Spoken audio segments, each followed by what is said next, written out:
ختم نبوت کے دو مفہوم.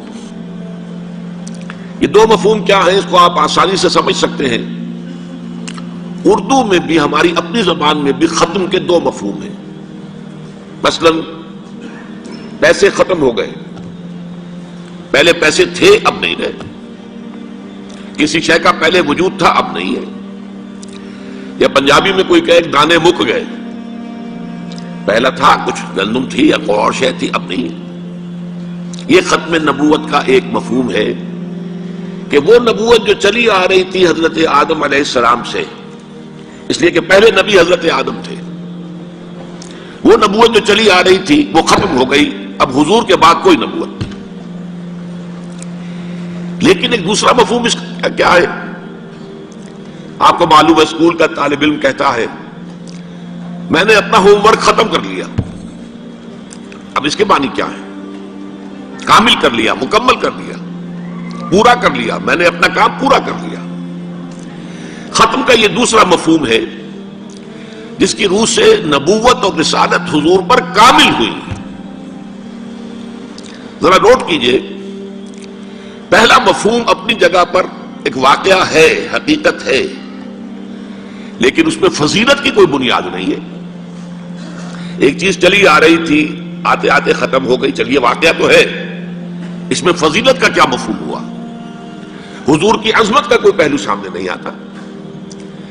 بلکہ اگر آپ اس کو ٹھنڈے دل سے غور کریں، نبوت رحمت ہے. نبوت تو نوع انسانی کی ہدایت کا ایک سلسلہ تھا، تو جہاں سے وہ شروع ہوئی ہے اس کی فضیلت زیادہ ہوگی بنسبت اس کے کہ جہاں آ کر وہ ختم ہو گئی. تو نوٹ کیجئے میری بات کو دوبارہ، یہ واقعہ ہے اپنی جگہ پر، لیکن اس کے اندر فضیلت کا پہلو نہیں ہے. اس میں حضور کی عظمت کا کوئی انکشاف نہیں ہوتا. حضور کی فضیلت کا پہلو ہے تو اس میں ہے کہ نبوت آپ پر کامل ہو گئی، رسالت کی آپ پر تکمیل ہو گئی. یہی وجہ ہے کہ ہم دیکھتے ہیں قرآن مجید میں اور حدیث میں حضور کے ضمن میں خاص طور پر تکمیل، اکمال، اتمام، تتمیم یہ الفاظ بکثرت استعمال ہوئے. الیوم اکملت لکم دینکم، یہ اکمال کا لفظ ہے، کامل کر دینا. آج کے دن ہم نے تمہارے لیے تمہارے دین کو کامل کر دیا. واتممت علیکم نعمتی، تم پر اپنی نعمت کو کامل کر دیا، مکمل کر دیا، اس کا اتمام فرما دیا. ورضیت لکم الاسلام دینا، اور اب ہمیشہ کے لیے قیامت تک کے لیے تمہارے لیے اسلام کو پسند کر لیا دین کے اعتبار سے. اسی طرح آپ کو معلوم ہے 2 مرتبہ آیا واللہ متم نورہ ولو کرہ الکافرون. اتمام، اللہ اپنے نور کا اتمام فرما کر رہے گا چاہے یہ کافروں کو کتنا ہی ناگوار ہو. وَيَأْبَى اللَّهُ إِلَّا أَن يُتِمَّ نُورَهُ، اللہ کو ہرگز منظور نہیں مگر یہ کہ وہ اپنے نور کا اتمام فرما کر رہے گا. وَلَوْ كَرِهَ الْكَافِرُونَ، چاہے یہ کافروں کو کتنا ہی ناگوار ہو. پہلی آیت سورہ صف کی تھی، دوسری آیت سورہ توبہ کی. اسی طرح حدیث میں آتا ہے انما بعثت لأتمم مکارم الاخلاق، مجھے اس لیے بھیجا گیا کہ میں اخلاق کے جو بلند مقامات ہیں ان کی تکمیل کر دوں، اتمام کر دوں. تو آپ دیکھ رہے ہیں اکمال اور تکمیل، اتمام اور تتمیم، یہ الفاظ کثرت کے ساتھ محمد الرسول اللہ صلی اللہ علیہ وسلم کی نبوت و رسالت اور آپ کی بعثت کے ضمن میں آ رہے ہیں. اس میں ہے اصل فضیلت، اس میں ہے آپ کی عظمت کا انکشاف. یوں سمجھیے کہ ایسا نہیں ہے کہ ایک فصیل تھی جس کی اونچائی برابر تھی اور چلی آ رہی تھی، ایک جگہ آ کے ختم ہو گئی. یہ ختم نبوت کا پہلا مفہوم ہے. دوسرا معاملہ کیا کہ ایک چیز تدریجاً ترقی کرتے کرتے کرتے کرتے کرتے کرتے اپنے نقطۂ عروج کو پہنچی اور ختم ہو گئی. ان دونوں میں زمین آسمان کا فرق ہے. جو پہلا مفہوم ہے اس کی قانونی اہمیت بہت زیادہ ہے، اس لیے کہ اس کا نتیجہ کیا نکلتا ہے؟ حضور کے بعد اگر کسی نے دعویٰ کیا نبوت کا تو وہ کذاب، دجال، جھوٹا، کافر. اور جس کسی نے بھی اس کی تصدیق کی، اس کو مان لیا، وہ بھی دائرہ اسلام سے خارج، مرتد. یہ قانونی اہمیت ہے، قانونی اہمیت ہے. کوئی شخص مسلمان رہا یا نہیں رہا، یہ تو بڑا اہم مسئلہ ہے، قانونی مسئلہ ہے.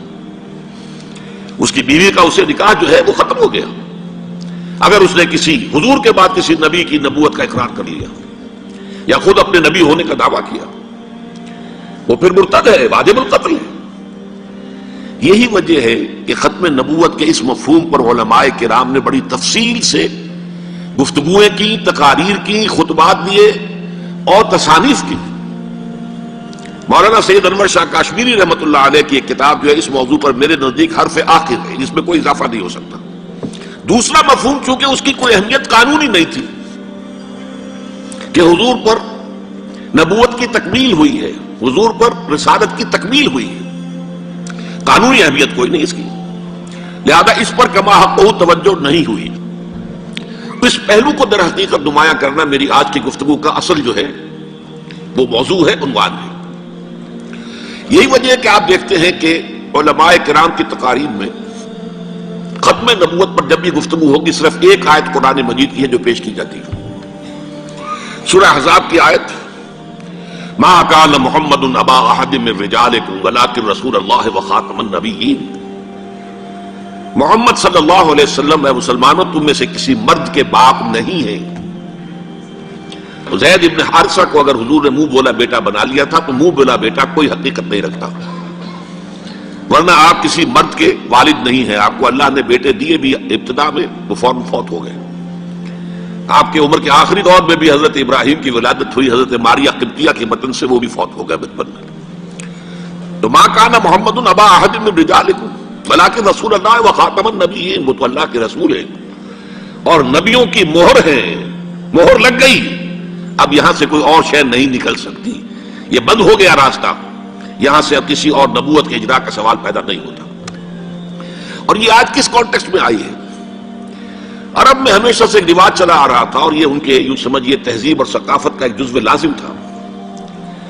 کسی کا اگر منہ بولا بیٹا ہے اور اس کا انتقال ہو گیا یا اس نے اپنی بیوی کو طلاق دے دی، تو منہ بولے بیٹے کی مطلقہ بیوی یا بیوہ، اس سے وہ شخص جو ہے باپ، وہ کبھی نکاح نہیں کر سکتا، وہ حرام مطلق۔ شریعت میں یہ نہیں ہے، شریعت میں سلمی بیٹے کی بیوی جو ہے وہ حرام مطلق ہے، وہ بیوہ ہو جائے، وہ مطلقہ ہو جائے، باپ شادی نہیں کر سکتا، ناممکن، محرمات ابدیہ میں سے ہے۔ لیکن منہ بولے بیٹے کی کوئی حیثیت نہیں۔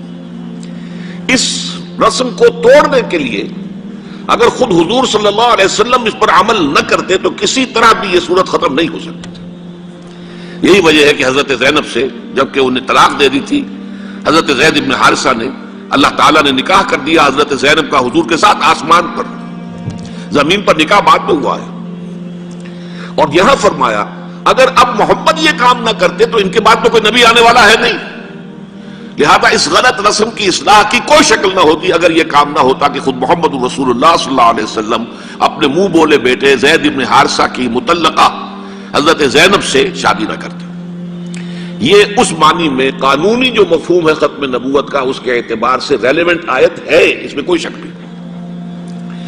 لیکن میں نے جو دوسری آیتیں پڑھی ہیں وہ ختم نبوت کے دوسرے مفہوم کے اعتبار سے، فضیلت والا مفہوم، آپ کی عظمت والا مفہوم، آگ پر تکمیل ہوئی ہے رسالت کی اور نبوت کی، اس کے ضمن میں آیات پر تو گفتگو بعد میں ہوگی۔ میں یہ ختم نبوت کے دو مفاہیم جو میں نے بیان کیے ہیں ان کے اعتبار سے آپ کو بعض حدیثیں سنا دینا چاہتا ہوں۔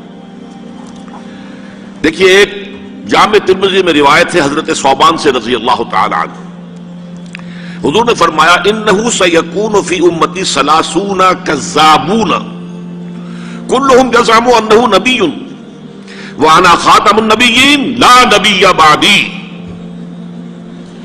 آپ نے فرمایا میری امت میں 30 افراد ایسے اٹھیں گے جو دجال ہوں گے، کذاب ہوں گے، جھوٹے ہوں گے، ان میں سے ہر شخص جو ہے یہ گمان کرتا ہوگا اپنے بارے میں کہ وہ نبی ہے، حالانکہ میں خاتم النبیین ہوں، اور خاتم النبیین کے معنی کیا؟ لا نبی بعدی، اب میرے بعد کوئی نبی نہیں ہوگا۔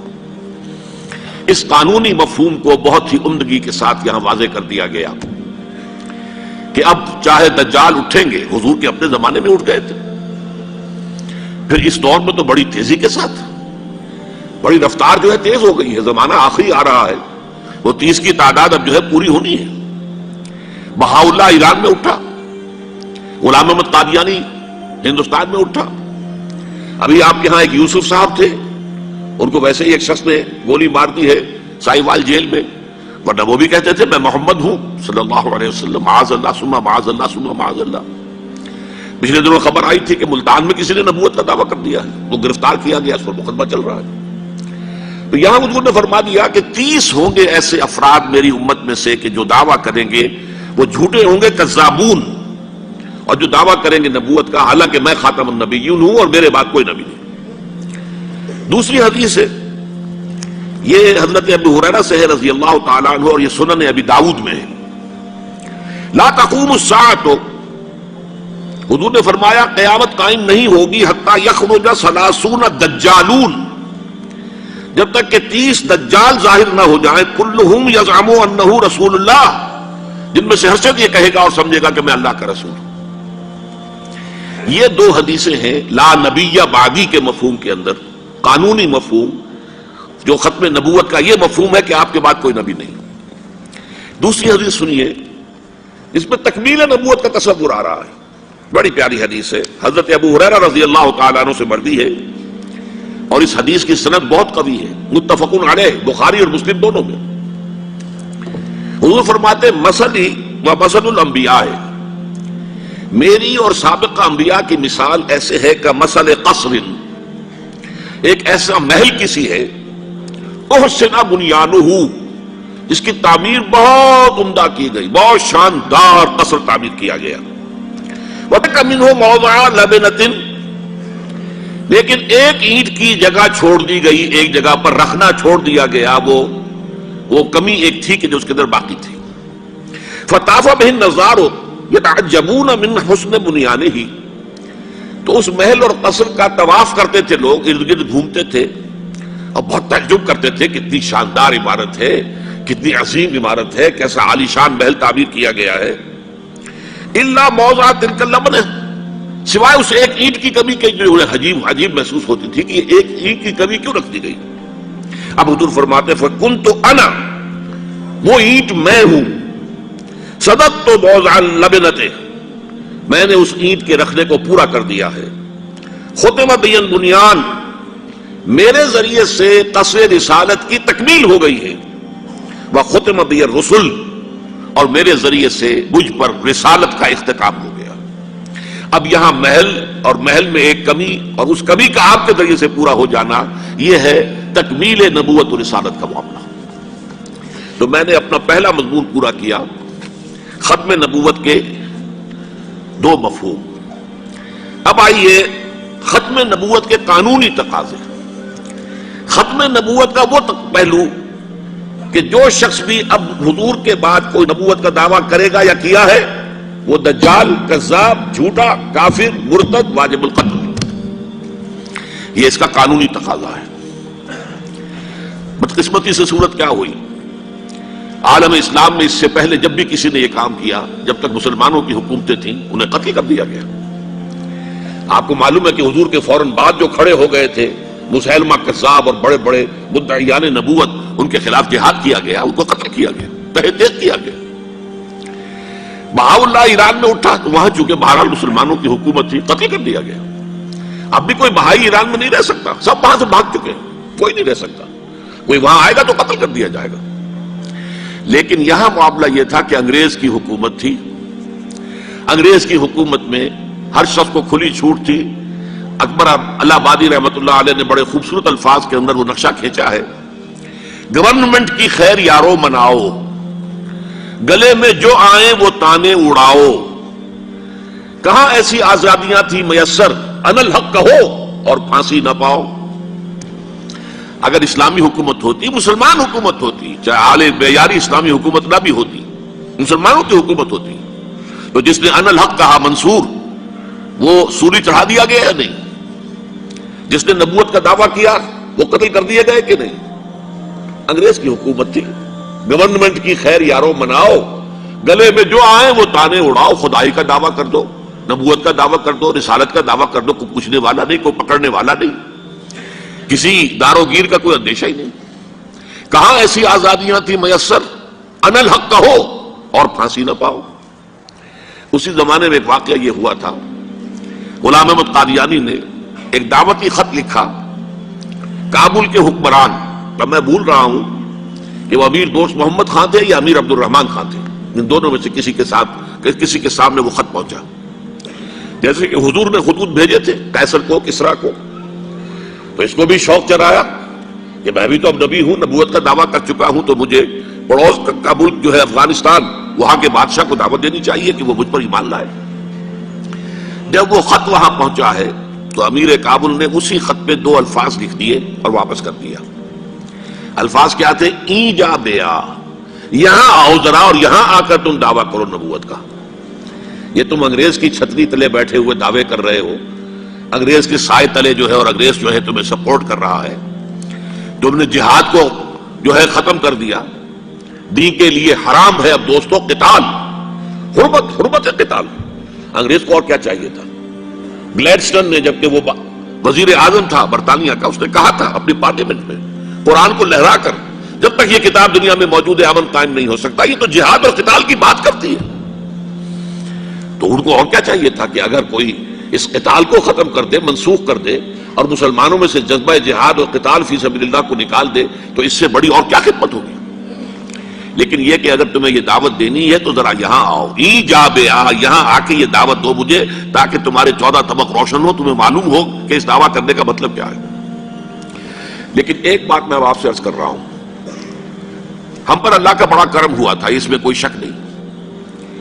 اس ملک میں 1974 میں جو فیصلہ ہوا قادیانیوں کے غیر مسلم اقلیت قرار پانے کا، وہ واقعہ یہ ہے کہ بہت ہی مبارک فیصلہ تھا. اس کے لیے تحریک جو اٹھی وہ بھی بہت ہی عمدہ تھی، بہت پرامن تھی، بہت منظم تھی. مولانا سید محمد یوسف بن نوری رحمۃ اللہ علیہ اس کے قائد تھے. کوئی سیاسی لیڈر جو ہے اس میں نمایاں نہیں تھا، خالص دینی تحریک تھی. پھر اس وقت ہمارے ہاں حکمران ذوالفقار علی بھٹو، حالانکہ خالص سیکولر ذہن کا آدمی، اور قادیانیوں نے اسے سپورٹ کیا تھا 1970 کے الیکشن میں. قادیانی سمجھتے تھے وہ تو ہمارا اپنا آدمی ہے.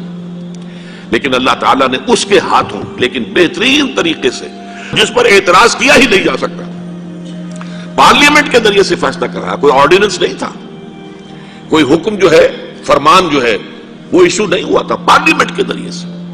اور پارلیمنٹ کی ایک کمیٹی بنائی گئی جس میں کہ موقع دیا گیا کہ قادیانیوں کے سربراہ بھی آ جائیں، لاہوریوں کے سربراہ بھی آ جائیں. یہ دونوں سیکٹ جو ہیں قادیانیت کے، پہلے قادیانی تھے، اب وہ ربوائی ہیں، ربوے والے ہیں. لاہوری جیسے پہلے لاہوری تھے، آج بھی لاہوری ہیں. ان دونوں کے سرکردہ لوگوں نے آ کر وہاں پر اس کمیٹی کے سامنے پیش ہو کر بیانات دیے اور کہا، کھل کر کہا. ناصر احمد اس وقت جو ہے خلیفہ تھا ان کا، مرزا طاہر احمد کا غالباً بڑا بھائی مرزا ناصر احمد. انہوں نے کہا ہم نبی مانتے ہیں، غلام احمد قادیانی کو ہم نبی مانتے ہیں، ڈنکے کی چوٹ کہا.